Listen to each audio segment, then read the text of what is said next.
Last night I achieved a personal best. I watched 15 minutes of Donald Trump's 20-minute address. Now, my intention was to sit there with a legal pad and take notes, but after about a minute and a half, I just gave up. Because the unbelievable fire hose of bullshit and lies, I just couldn't keep up with them. I don't fault mainstream media for not totally fact-checking what was going on, because every word out of his mouth was a lie.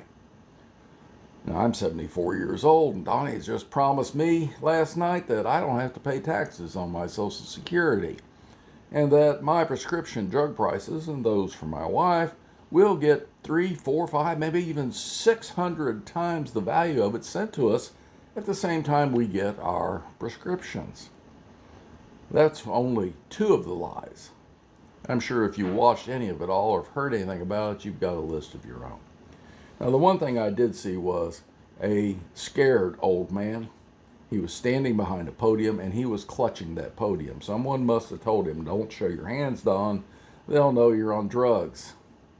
So his arms were kind of flailing out at the elbows, and he was just charging through the litany of lies.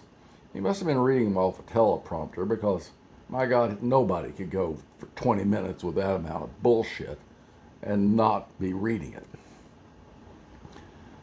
The best thing that can happen to Democrats in the upcoming election is that the Republicans trot Donnie out to talk. Every time he talks, he looks crazier.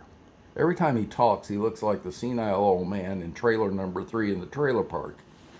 And there's just no fixing that. It's going to get worse. It always does.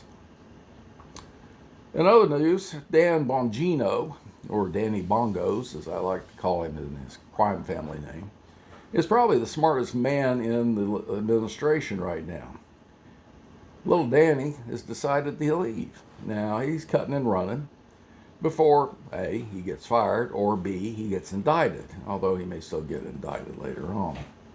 But Bongino probably figures he has 3 years to go on social media and do podcasts and try to cover his ass for the last year of insanity.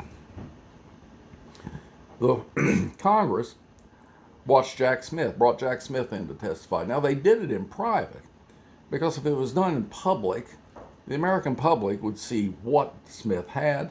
They would have to listen to the evidence against Trump and against the conspirators in January 6th. That's not going to happen. The Republicans are not going to let that. They're going to try and cherry pick. They're going to try and corner Smith, and it's just not going to be good. 4 Republicans in the House have decided that they're not going to bite the big one for Donnie. There is no reason to kill the ACA. They're in purple districts, and they're trying to save their own asses. And so they joined with the Democrats to force a vote on extending the ACA subsidies. Now, understand, I'm not truly in favor of the ACA subsidies, because what that is a huge freaking gift to for-profit insurance. I think a saner approach would certainly be to have a single-payer national insurance program, and let's get the for-profit out of it.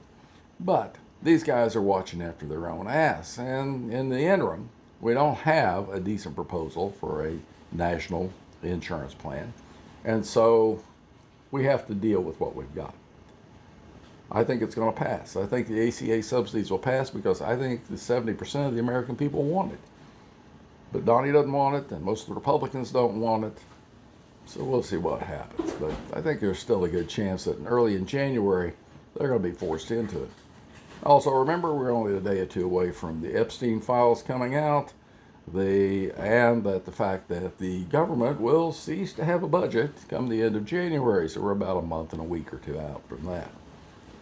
So, if you like the content, please subscribe.